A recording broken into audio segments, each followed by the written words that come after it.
చట్టాన్ని పాత పద్ధతులను కొనసాగించాలి.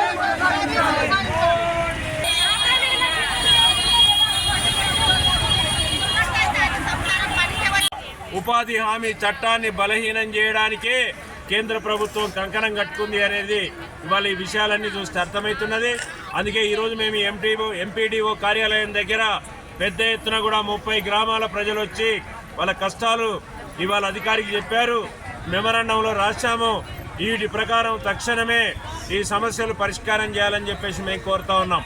అట్లాగే పాత చట్టాన్ని పునరుద్ధరించాలని చెప్పి కూడా మేము కోరుతా ఉన్నాం.